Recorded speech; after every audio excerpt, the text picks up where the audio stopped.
Alright, what's up ladies and gentlemen, it's Super here and welcome back to another Mortal Kombat 1 video. Today is going to be something that I've been wanting to do for a bit.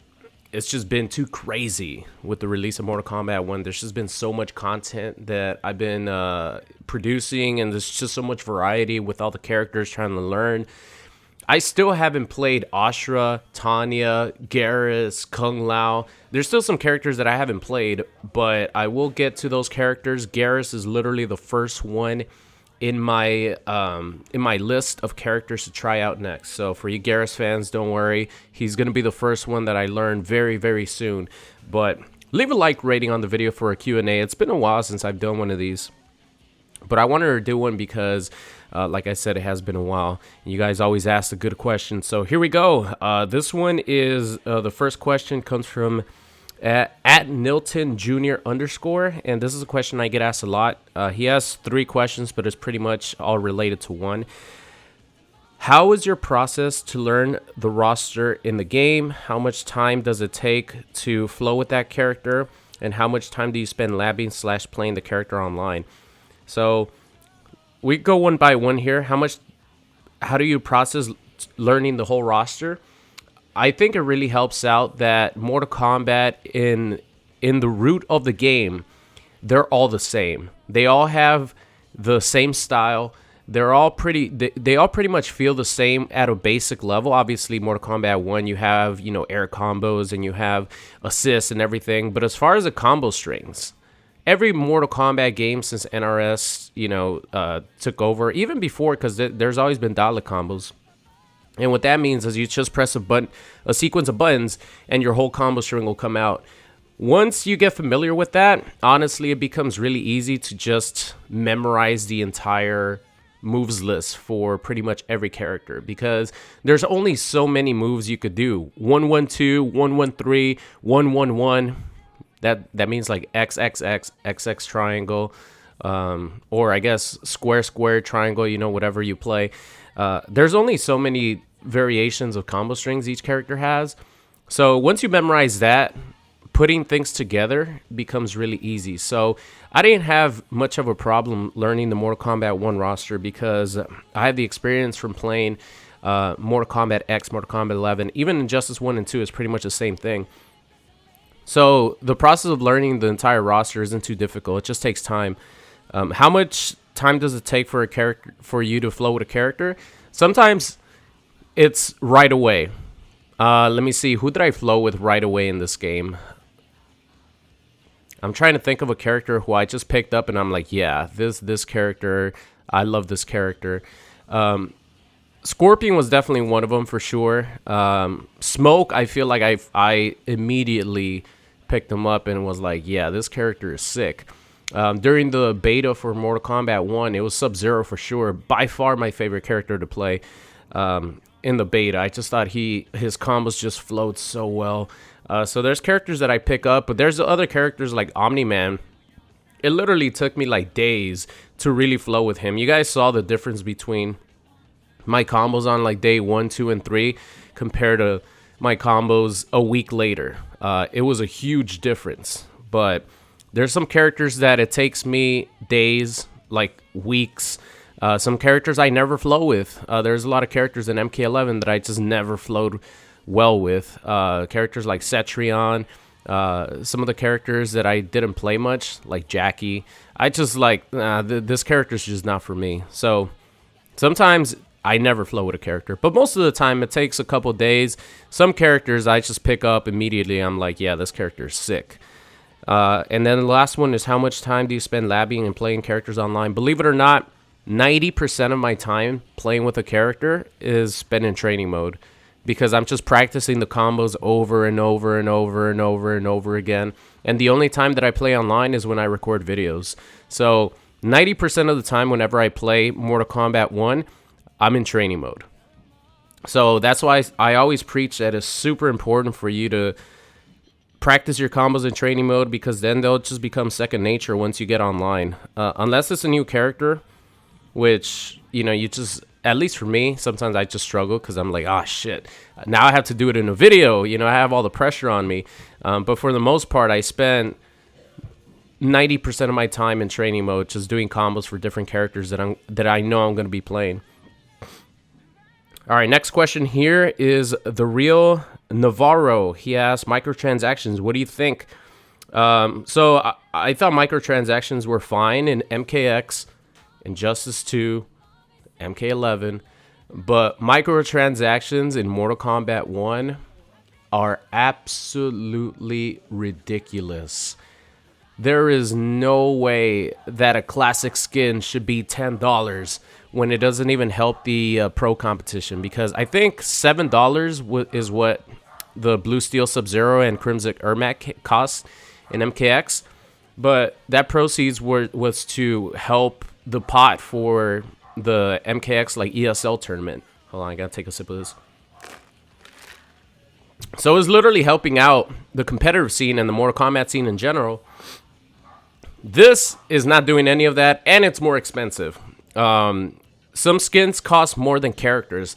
There's no way that a voice line should cost 1,000 dragon crystals, which is pretty much like $10. There's no way that should happen. Obviously, the fatality thing was a little bit of a misunderstanding, but still, like, I think in Mortal Kombat X, we got fatalities for free. We got stage fatalities. I know those were already in the game, but still, we got more variety, and the microtransactions weren't too crazy. I think you could buy skins with the currency in the game in MK11, I'm pretty sure, right? I don't remember spending too much money on microtransactions in MK11, actually, thinking about it now, because there weren't too many, like, premium skins. I know the skins look amazing, and they're fucking awesome, having Deadly Alliance Scorpion, Deadly Alliance Sub-Zero, Nitara. But the fact that just on those 3 skins alone, you're spending $30 is absolutely unacceptable. I think the skin should be like $3 if they want to sell the premium edition skins.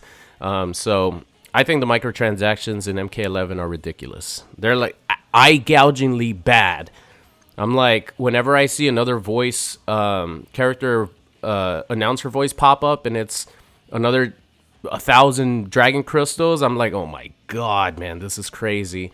And unfortunately, I think this is just the beginning.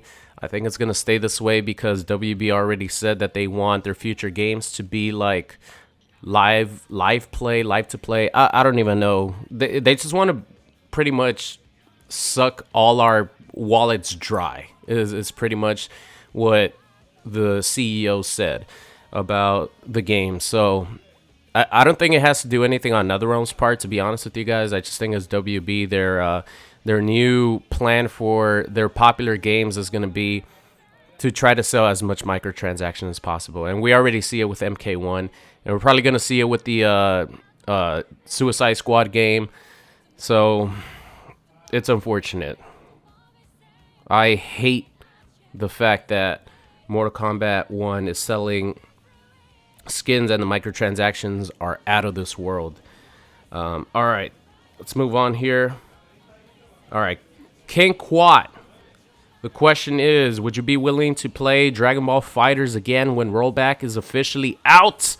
The answer is yes. I definitely will be playing some Dragon Ball FighterZ when rollback is officially available for PlayStation and Xbox. I'm not a PC player. I don't think I even own the game on PC. I know there's rollback beta on PC. So, you know, I've just been, you know, here and there peeking and seeing what people are saying about the rollback. And so far, everyone is loving how good the rollback is in Dragon Ball FighterZ, at least from my timeline on Twitter. So that's what I've been seeing. And Dragon Ball FighterZ is a delay-based, has delay-based netcode, meaning that the game on your end, on my end, like on the screen visibly, will not be able to tell how laggy things are because since it's input delay based, what you're feeling, where you're feeling the delay is going to be in your input. So if I press a button and it's really laggy, it's not going to come out for another half a second. So on the screen, everything looks fine, like if it's perfect connection, but the delay, input delay based netcode is the absolute worst. So I'm happy they're switching to rollback. I can't wait to see how their rollback is compared to MK1, Street Fighter 6, Tekken 8. So yeah, I mean, Dragon Ball FighterZ literally is a dream come true game for Dragon Ball fans, and I can't wait to get my hands on it again once the rollback is officially out. So yes, I will be playing Dragon Ball FighterZ again when they implement the rollback to everything. All right, Darren for the B7 asks, will you do a collaboration with Sonic Fox? So my plan for MK1 was to do more collaborations, because there's another question about collaborating.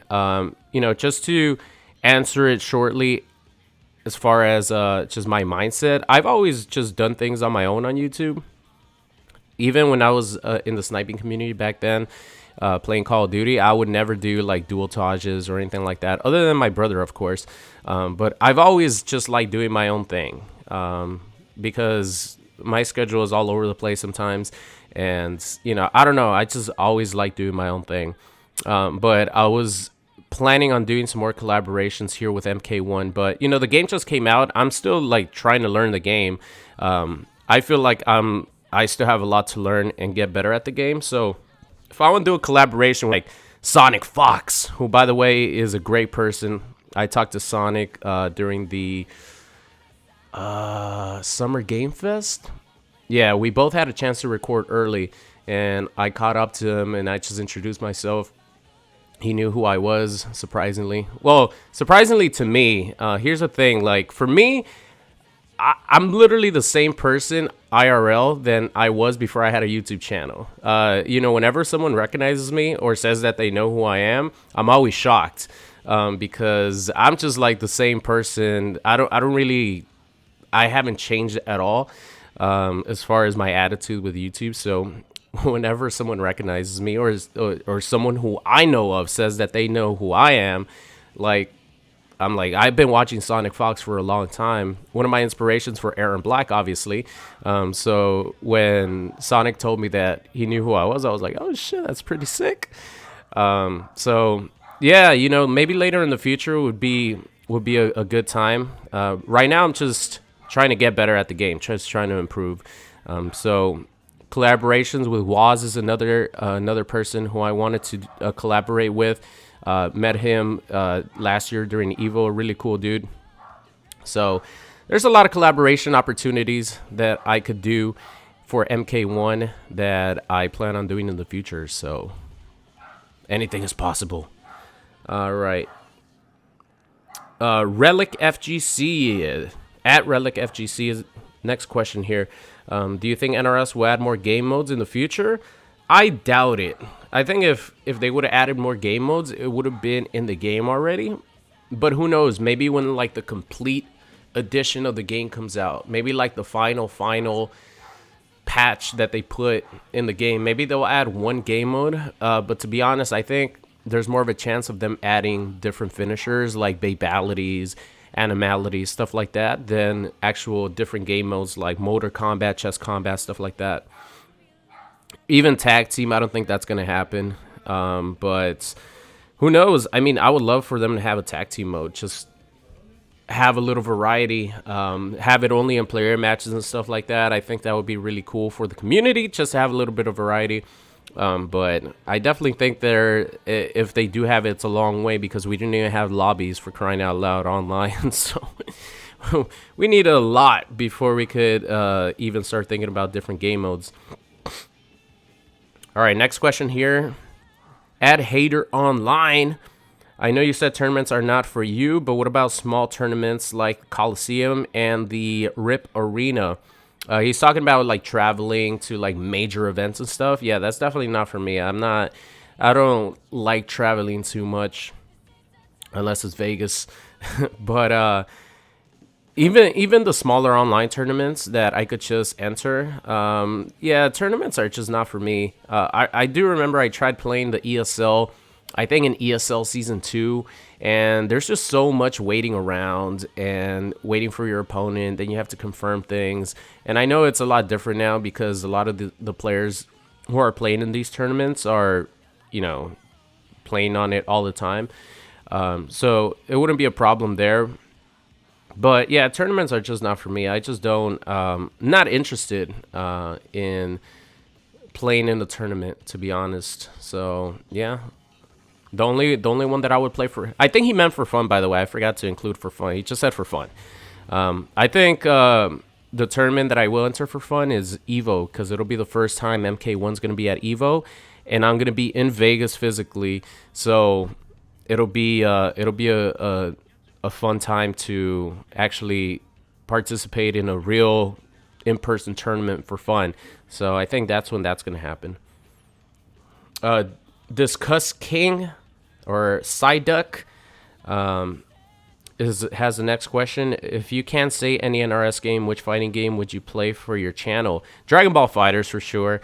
I'm such a huge Dragon Ball fan. I think Dragon Ball FighterZ is one of my favorite games of all time that I was actually like decent with, because Marvel vs. Capcom, that series is my second favorite series of all time. But truthfully, I'm not too, man, the game is too fast. Marvel 2, Marvel 3, even Marvel 1, where it's just a 1v1 with an assist. It's too fast for me. Oh wait, no, Marvel 1 is actually 2v2. I was thinking about the other version of Marvel 1. But all the Marvel vs. Capcom games are too fast for me. I try to keep up with it as much as I can. Ironically enough, Marvel Infinite had some of my favorite gameplay of all time. And that game was lightning fast. Like because you had the active tag mechanic. That game was so fucking fast, but I loved it as far as gameplay. But I think Dragon Ball FighterZ is a perfect mix of, a Marvel game and a little bit, more controlled. So I think Marvel vs. Capcom, Dragon Ball FighterZ would be a game that I would play, but until they have rollback netcode. Before that, then I would probably choose Street Fighter. Street Fighter 6, I think Street Fighter 6 is great. It's just Mortal Kombat 1 came out, and I never really gelled with a character that much like I did in Street Fighter 5, because Street Fighter 5, Akuma, I think, was the first DLC character to come out, right? So I gel with him real quick. I gel with Nash, or Charlie, whatever you want to call him. So I never really gel with a character in Street Fighter 6. So I can't wait for Akuma to come out.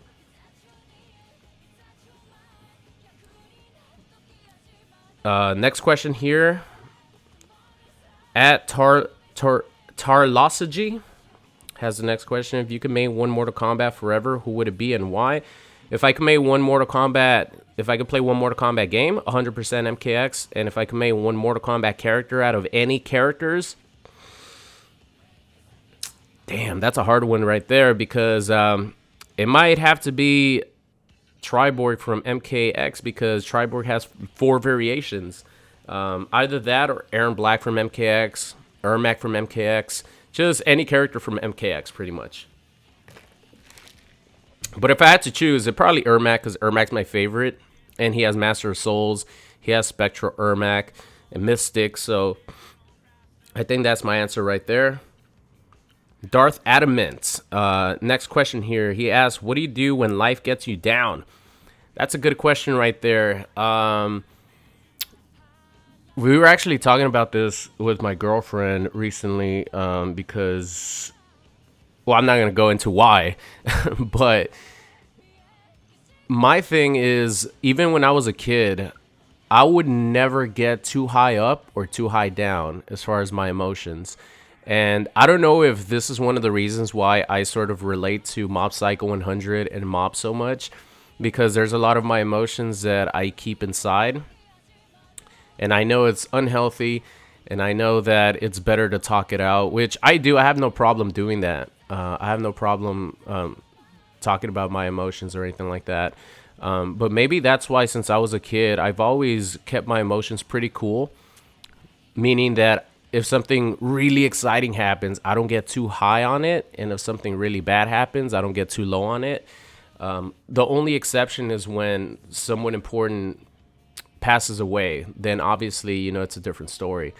Like when Princess passed away, or my dad passed away, I was really, really down for a long time.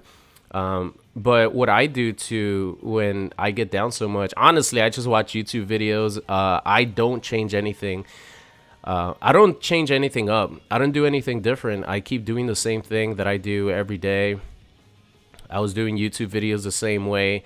A lot of people didn't even know what the hell is going on as far as my real life is concerned, because when I get into YouTube mode and I start recording, it's just, I 100% focus on that. So when life gets me down, honestly, I don't really change anything up. I just accept whatever's going on that's happening, that's getting me down. And, I try to, I realize that it's going to get better. So I just pretty much tell myself it's going to get better, and I don't try to get too down on it. I hope that answers your question. Yeah, I don't really do anything different, to be honest. I don't even like hyper focus on work or anything. Like some people, they just 100%, or they focus on their work even more. They dive into their work, try to forget whatever's causing them pain. But I don't really do that. I just maintain the same routine. I do the same things. And yeah, so I hope that answers your question. That was a good question, by the way. I appreciate that. Killing is Key asks another question. What is your dream guest character and MK character for future DLC?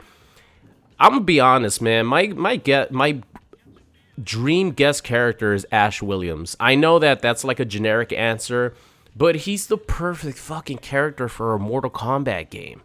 He has the perfect banter. He would have so many good lines with different characters. His playstyle would be really cool with the shotgun, with his chainsaw, with whatever else he wants to use. I think Ash Williams would be a dream come true, but I don't think it's ever going to happen because it would have happened in MK11. It would have been cool to see him in MK11, even though MK11 was restricted a lot with combo potential and what some characters could do. A lot of the DLC characters, honestly, like Sindel, like Spawn, these characters were incredibly fun to play. So I think NetherRealm loosened up their restrictions with gameplay with DLC characters when they started coming out. Because Sindel and Spawn, Joker, literally my 3 favorite characters to play in Mortal Kombat 11, and they were all DLC characters. So I think Ash would have been just as cool. But my other dream character is Freddy Krueger. Freddy Krueger is by far my favorite movie icon, and it would only be appropriate if it would be Robert Englund. If it would not be Robert Englund, Freddy Krueger, then forget about it. But I think Freddy Krueger being voiced and having the facial recognition, or the face of Robert Englund, the classic Freddy Krueger would be a dream come true. Is the gameplay over already? Do we have one more match? No, it's just me talking afterwards. Is there any other? Oh, here we go. We could end on this last one because I'm gonna switch it up here. I know this video is long, but it's been a while since I've done one of these. But here we go. So the next question is at Sinner HC. Favorite memory during your YouTube career? And you guys are looking at it right here. This montage, Man of Steel, came out in... make sure that it's the quality it's supposed to.